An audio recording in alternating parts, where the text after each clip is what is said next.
Hello, good morning, afternoon, wherever you are at this point of the day. It's January 8th, 2026, and the weather has shifted. 80 degrees yesterday, I think today's in the 60s, and the wind is howling. It is really, I woke up with, from lightning in my window and thunder, so that's always fun. Anyway, if you're new here, hi, my name is Faith, and I'm a writer, reseller, a little bit of this and a little bit of that. And like most people, just trying to make it through this thing called life. I thought I would share some of my journaling for Poetry 2026. It's really bad poetry. I'm not gonna lie to you. But also, I thought I would do a little reveal. I got a book in, and I'm really excited about it. So let's do that first. Let's do a book reveal because I've always wanted to do those book talks on TikTok and all of that. And of course, I never do. I think, oh, I would love to share what I'm reading, and so I will do that. I just am really excited to get this book because, as I'm going to show you, and I hope I pronounce his last name. I should have looked it up and had the pronunciation correct before I started to talk about it. But Matt, I say Haig. Is it Haig? I hope so.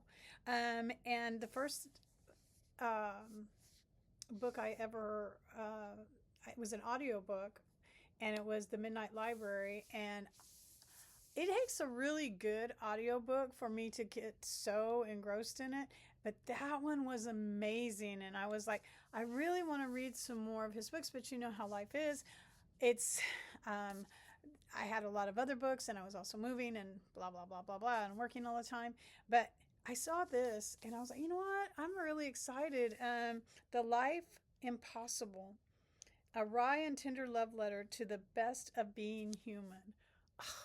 I love that.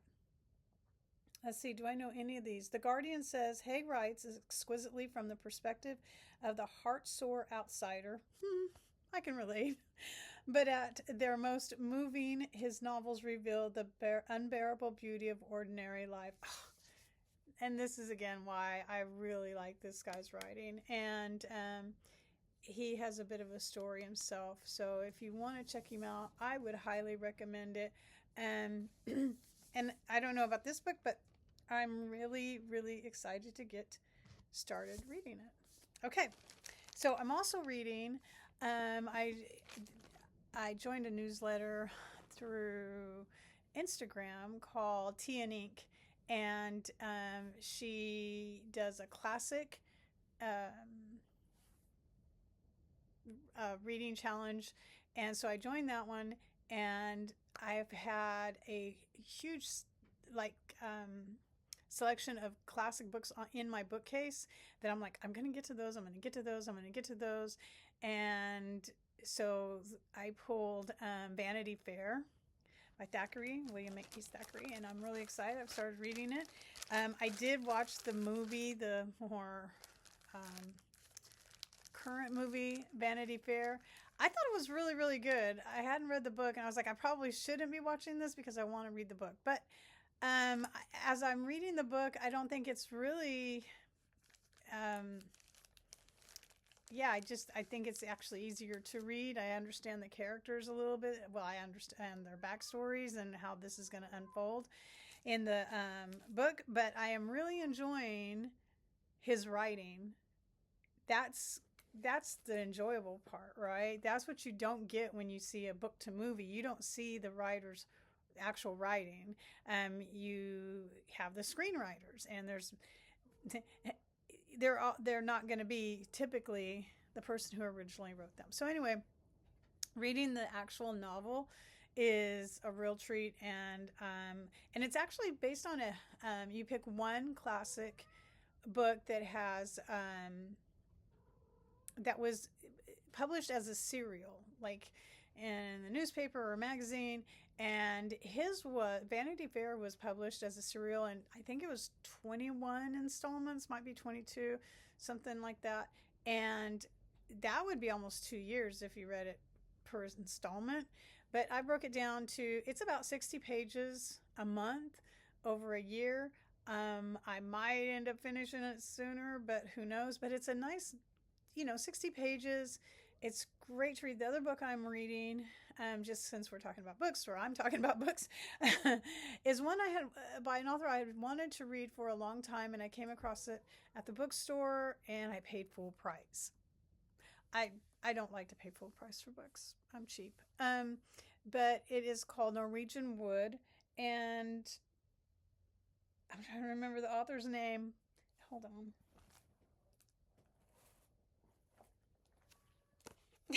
Haruki, Haruki Murakami. I think that's how you pronounce it. I should really plan before I get to talking, especially when it comes to people's names. But anyway, at first I almost closed it, and then I just keep reading it. And I don't read. I read about, I don't know, 5 or 6 pages at a time. It's a very interesting style of writing, almost journal like writing. Um, but we'll see how it all comes out in the end. It's a calming kind of writing, but also kind of the era. I think it's taking place in the late '60s, early '70s. I should have read that anyway. And Thackeray, reading Vanity Fair. That's fun. So, sticking with my writing goal, I wrote 1,300 words today. So, I beat the 1,000 mark. Yay! I'm just going to do this to cheer myself on. And I did some writing in my poetry journal, which it's not great, but I said I would share, so I'm going to share. And I'm going to read it directly from my journal. So sometimes I can't read my own writing, so if I stumble along, bear with. I wander from here to there, somewhere different, somewhere to call home. A different road, a new town, nothing changed. I am the same, no hellos, no one I know. Where's the snow on this dusty road? When will there be some place for me? Maybe what I seek is chasing me. Where can I find the hope of letting go?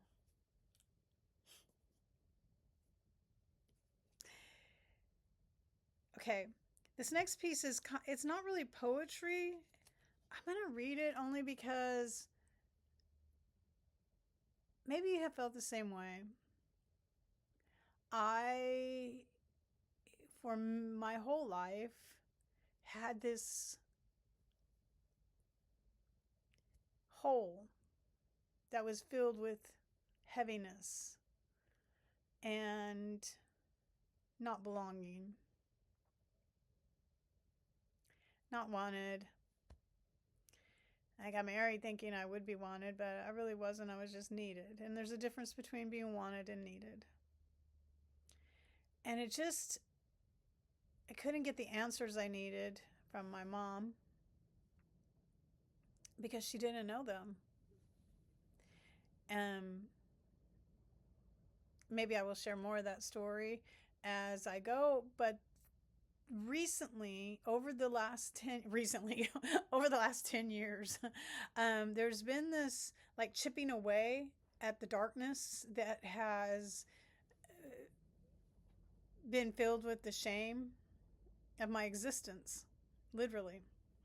And it's God has slowly peeled those layers away and healed me deeply from the inside out. And the most recent one, and I'll just fast forward, the last piece of that happened this last May of 2025. And it was also during a time I was going through a lot of other emotional family drama situation. And I couldn't really, I was angry. I was like shocked. I was happy in one sense because finally, after my whole life, 63 years or 62 years at that point, of not knowing who or where I came from, ancestral, on my paternal side, I had the answer. And I have to say it was due to Ancestry.com, where I have my DNA. I found out who my paternal father is. I found out what my paternal last name is. I had never known. And I found out a lot of answers that had been hidden from me. So that's what this next piece is. If it's too much, if it's too heavy, if it's too, please just, you can click away. But I'll read it. There once was this incredible, black, unknowing, heavy, unyielding, buried deep in me, pressed down, the memories, the lies, and all they said about me. Carried it all where no one could see, that what was birthed in me was shame. From the very beginning, and in the beginning there was shame. And it grew, consuming all the hopes and dreams until it was shattered. The truth that set me free was not pretty, but it was light in the darkness, revealing what had been stolen, my identity, me, chained up, buried deep in a shell of who lived and breathed. That was me, locked down, captive in my skin. Freedom feels like rain on a hot day, washing all the dirt away. It feels like peace of mind. I never knew so much of me was missing until I looked at myself and could honestly say, I love you. I am so proud of you. You're free now. You did it. Free to be who you were born to be. The lies are shattered, the abuse and wounds are healed, a light is on, and there is no more darkness. Praise God. It's good to be me.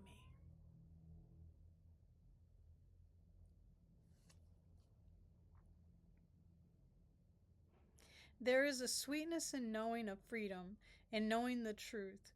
When it is stolen, you live a half-life. That was my life. Steeped in the not knowing, how can I describe the me before and me after? Captive set free. The chains of lies had me bound to a life that was not mine, to the consequences and actions that I didn't partake in or decide. My inheritance was scars of abandonment, abuse, neglect, but I tried to shake it off, live a life of faith and light, but something held on that only God could make right. Bit by bit, through the years, one piece, one layer was revealed and healed in His light. But yet still, there remained a piece that seemed impossible to find. But with God, nothing is impossible. It is true, and I realized how true that was when I received that last piece, that the process of acceptance, the reality of knowing my paternal name, the truth, ugly as it is, like looking at a specimen under a microscope, undeniable truth, to know I was not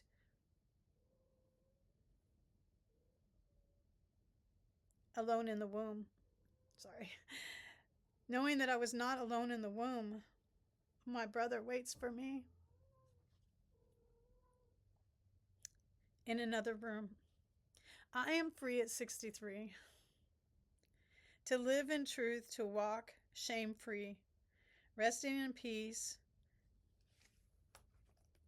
Now the past no longer has chains on me.